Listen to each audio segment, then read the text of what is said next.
Dave came to me suffering from dealing with PTSD from his work as a police officer. I've been battling the disease for about 6 years. I'm off work right now as a result of an injury at work in which I saw over a series of years some horrific incidents, and I couldn't get rid of them, and eventually I ended up with a serious diagnosis of PTSD. I heard of Damon through my wife, who had a friend who had some work done, and as soon as I saw it, I was totally on the internet within 5 minutes and booked an appointment. As soon as I met him, I was blown away by his sensitivity and his thoughtfulness, and he's just a really very intelligent and very sympathetic guy.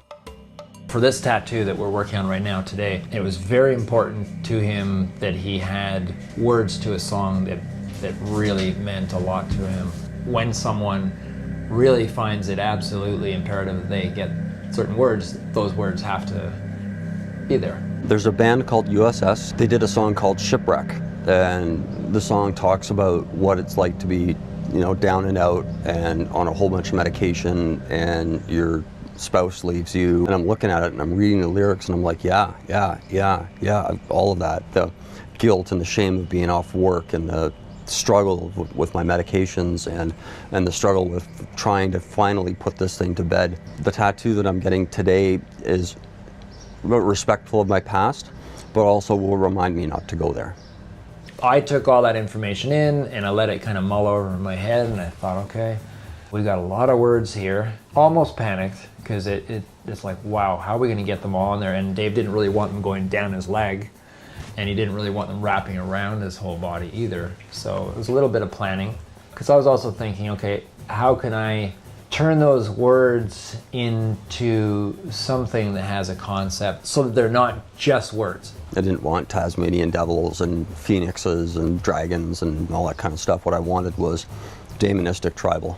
I didn't want to go tribal, I just wanted Damon's work. If you read the poem, there's reference to water in there. And if you think of water and emotions, I just drew that parallel. From all the people that I've worked on who have suffered from PTSD or are suffering from PTSD, emotions can really get the best of you. I started getting a visual of water, and I was thinking of these words being under the water to show that sense of depth of the emotions. Then having some kind of a pattern of some sort going through the water but not obscuring the words. We're trying to do the best of both worlds, great lyrics with the best artists that there is.